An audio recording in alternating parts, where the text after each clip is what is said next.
गिले शिकवे रहते हैं, उनमें इश्यूज़ के ऊपर बात होती रहती है। फिर पॉलिटिकल पार्टीज़ के अपने अपने मुफाद होते हैं, अपने अपने इंटरेस्ट होते हैं, उनका अपना वोट बैंक होता है जिसको उन्होंने केटर करना होता है। सो ये कोई ऐसी अनहोनी बात नहीं है कि MKM ने एक स्टैंड लिया है। मेरे ख्याल में एक सियासी जमात की हैसियत से मैं उनके स्टैंड जो है उसको समझता हूँ और हमें समझने की कोशिश करनी चाहिए। उनकी जो बाज़ बातें हैं उनमें यकीनन दम भी होगा, उसमें इश्यूज़ भी होंगे। हमारी जो कोalition एक चल रही है इस वक्त MKM के साथ, हम एक पार्टी नहीं है। देखिए ये जो हमारी जो तमाम हमारी इत्तेहादी जमातें हैं ये अपने अपने टिकट के ऊपर अपने अपने जो मंशूर है उसके मुताबिक उन्होंने इलेक्शन लड़ा है। उनके वोटर्स जो हैं उनकी अपनी अपनी उनके साथ एक कमिटमेंट्स है। तो हम एक पार्टी नहीं हो गए अगर हम हुकूमत में शामिल हो गए हैं। लिहाजा जो मुत्तहिदा कौमी मूवमेंट है उनको हक हासिल है कि वो अगर किसी मामलात के ऊपर डिफ़र करना चाहें, मुख्तलिफ राय रखना चाहते हैं तो वो अपनी राय जो है वो मुख्तलिफ राय रख सकते हैं।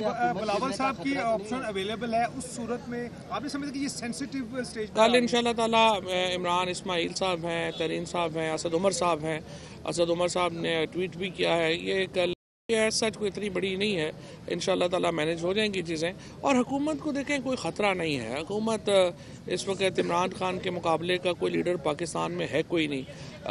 चारों सूबों में जिस तरीके का PTI का जो एक वोट बैंक है या एक जो कद है इमरान खान का, उनके मुकाबले का कोई और आदमी तो है नहीं। पाकिस्तान में पॉलिटिकल अल्टरनेटिव अभी नहीं है।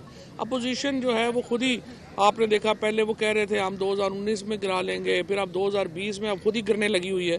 सो अपोजिशन पार्टीज तो खुद ही अभी तो उनमें भी नए नए वज़ीर-ए-आज़म के उम्मीदवार, उसका असर तो नहीं है। मेरा नहीं ख्याल। बिलावल साहब ने जो पेशकश की थी वो भी गैर संजीदा थी और MKM भी समझती है। MKM वाले तो बच्चे तो नहीं है। इस वक्त अपोजिशन जो है वो तो खुद ही बिखर रही है। हर दूसरा आदमी उनमें वज़ीर-ए-आज़म का कैंडिडेट है। आप सुन रहे हैं ख्वाजा आसिफ साहब भी वज़ीर-ए-आज़म के कैंडिडेट हैं PMLN की तरफ से, तो शहबाज शरीफ साहब भी कैंडिडेट हैं। सो पहले वो अपने आप को मेरा ख्याल है उन्हें 2-3 साल तो चाहिए अपोजिशन को अपने आप को कंसोलिडेट करते हुए। लास्ट में जरा पता चल जाए उनका लीडर कौन है। आपकी अभी तो हमें यही नहीं पता चल रहा कि अपोजिशन में बातचीत किससे करनी है। शहबाज शरीफ साहब जो हैं उनके तो तलाशे गुमशुदा का इश्तिहार देना पड़ रहा है कि खुदा के लिए आप तो वापस आ जाएं। वो नवाज शरीफ साहब को बाहर भिजवाते खुद ही बाहर चले गए हैं। अब उनकी अपनी सीट को पीछे जो है वो खतरा लाक हो गया है। ख्वाजा आसिफ साहब वगैरह ने उनकी सीट पे नजर रख ली है। तो अब देखते हैं कि PMLN अपनी अंदरूनी क्राइसिस पे काबू कैसे पाती है। और उनके जो वर्कर्स हैं, उनके जो जिन्होंने उनका साथ दिया, मुझे उनसे बड़ी हमदर्दी है। मैं उनको ज़्यादातर असल में नून लीग की तारीख का पता नहीं था, नए शामिल हुए थे इसलिए दुखी हैं। वरना अगर नून लीग की तारीख का पता होता तो उनके वर्कर्स कभी इतना ट्रस्ट ही ना करते। ये जो सोशल मीडिया पे लड़के लड़कियां बेचारे इतने जज्बाती हो रहे थे, उनको मैं कहता हूँ पहले तारीख पढ़ लिया करें, पहले पता तो हो कि कौन कहाँ पे कहाँ खड़ा था।